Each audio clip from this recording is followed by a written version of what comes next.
I come from a perfect family. And by perfect, I mean we all have a therapist. I've inherited anxiety, so.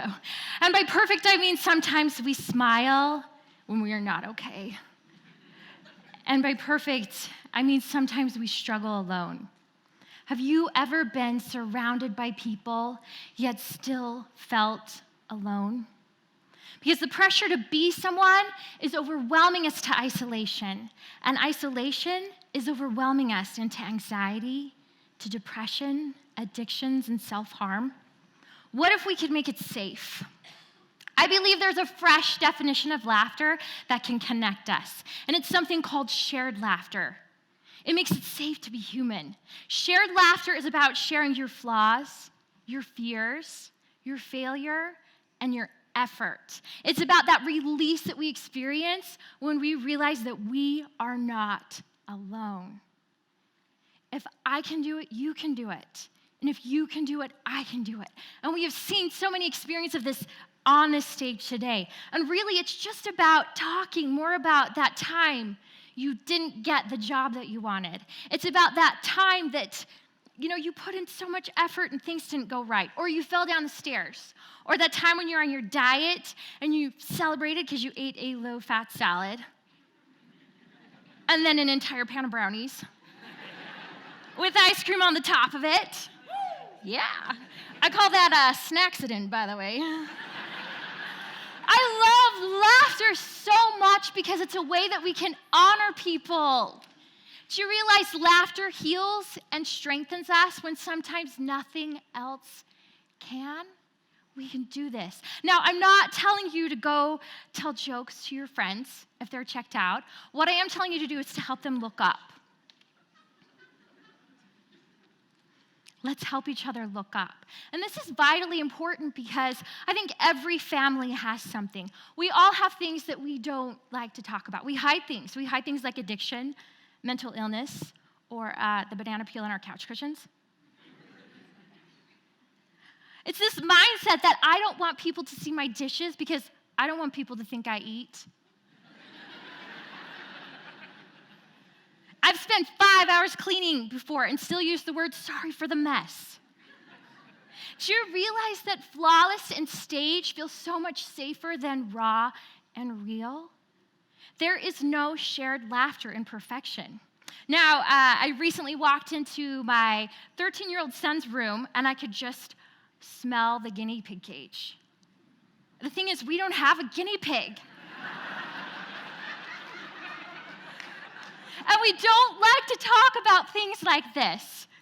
What would happen if we came together and we talked more about these things? Because we all have flaws. We should stop making each other feel bad for having flaws. Now, the first time I decided I was going to share something real at a women's event, I had a respected woman come up to me after, because instead of sharing accolades, I decided that I was going to tell them that I once went 4 months without mopping my kitchen floor. Thank you. Well, the thing is, I had a respected woman come up to me after, and she caressed my shoulder, and she said, "Oh, sweetie, you don't need to say that out loud."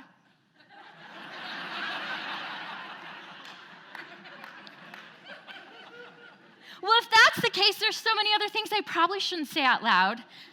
Like I accidentally walked into the wrong bathroom. I stay up until 2 a.m. analyzing my conversations. I believe at any given moment someone could fall out of a window, drown in the bathtub, or run with scissors.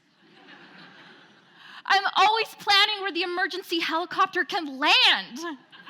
And it's definitely not in that parking lot. Do you realize shared laughter is a way to honor people? Our culture likes to reward perfection and end result and the trophy.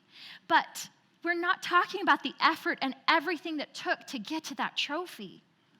I have a friend.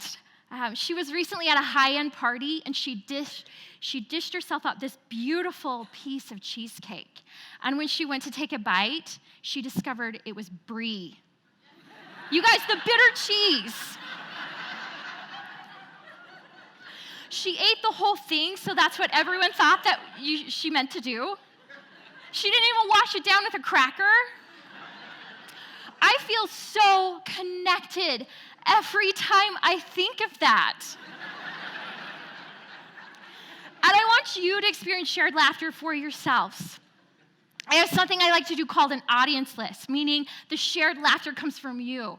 Some of you might have seen me asking around some of the craziest things you've done when you were tired. I've been asking you today, and I've been gathering your responses. And let me tell you, you are tired. You're pretty tired. I even had Nate come running down the hall to catch me. God, I've got something. Get this, he forgot his name. He was working a graveyard shift, just got on your team, was about to send an email. He's like, I wonder if my name is different. Don't you love it? You guys, you might be tired if you've ever said congratulations at a funeral. Comes from you. When you just love to be there, you'd be like, congratulations. I mean, I'm sorry for your loss. You know you're tired if you've ever taken the wrong freeway exit. You know you're tired if you put the milk in the pantry and the cereal in the fridge, or you've been driving and you don't know where you're driving, or you mix up your words. That all came from you. Now, two of my favorite answers, I love this one. You know you're tired when you put your PIN number in the microwave.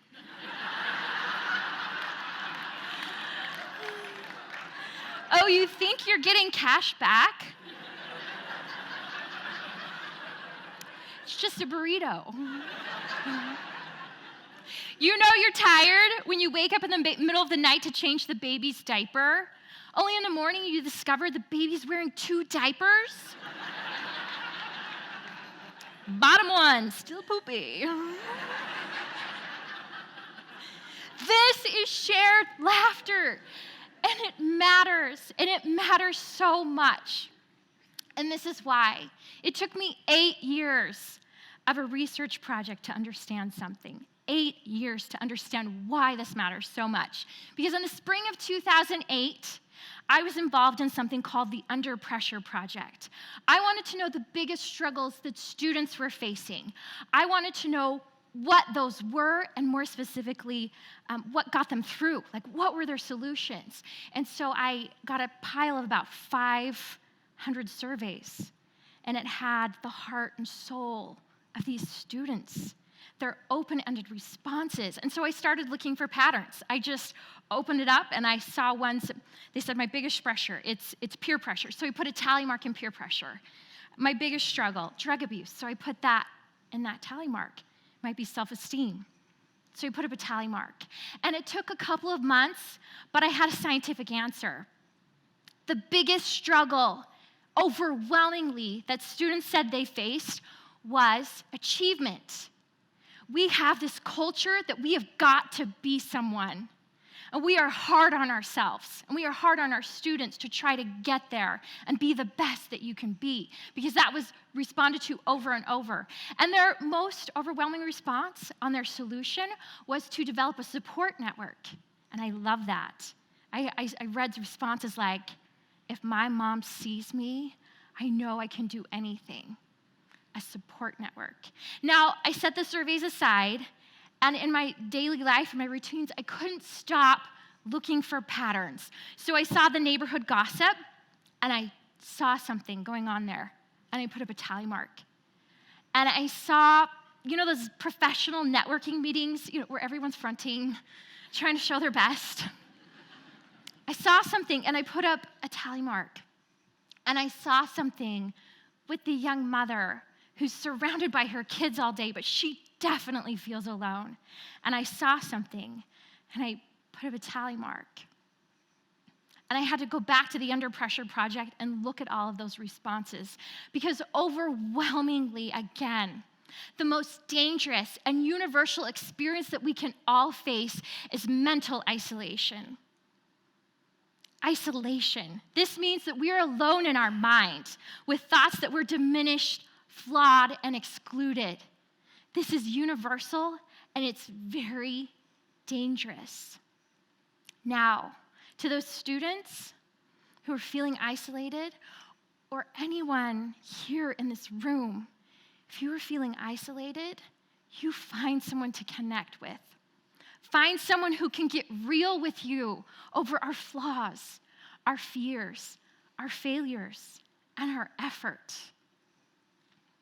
To that young mom, I want to tell you that you can do this. I believe that being a mom is like running a marathon in flip-flops on a treadmill. You're going to put in a lot of effort, but you're never going to cross the finish line.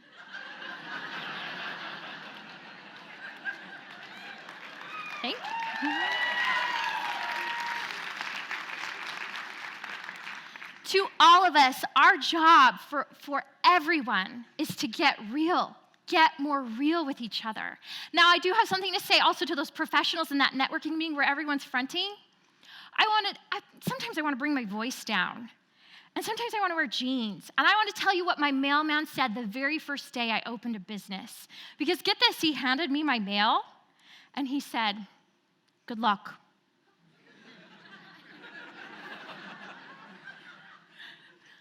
And it wasn't 7 months later that we had to close the doors of the business because of lack of funding. I have never felt safe enough to share that in the professional networking meetings. I feel like sometimes we're too busy trying to impress each other that we fail to get real with each other. You don't need to try and tell me you matter because you already do. You already have my admiration. Let's stop fronting. Let's start connecting. Now, this doesn't mean that anytime someone says, "How are you?" you should emotionally overload on people. Okay? In our culture, sometimes we like to just say, "How are you?" as a greeting, like, "How are you? How are you?" Good. Sometimes we don't even respond. We're like, "How are you? How are you?" Okay? And we probably shouldn't say, like, "Well, my foot fungus is acting up, and I'm having a bad hair day, and my dog died." That's not shared laughter. That's poor boundaries. That makes people wish for isolation. We should share our most tender moments with people who can honor us. And sometimes that means we just show glimpses of our flaws, our fears, our failure, and our effort. Instead of showing the world that you have a perfect family, let's show the world you have a real family. Because perfect isolates, human connects. Let's make it safe to be human.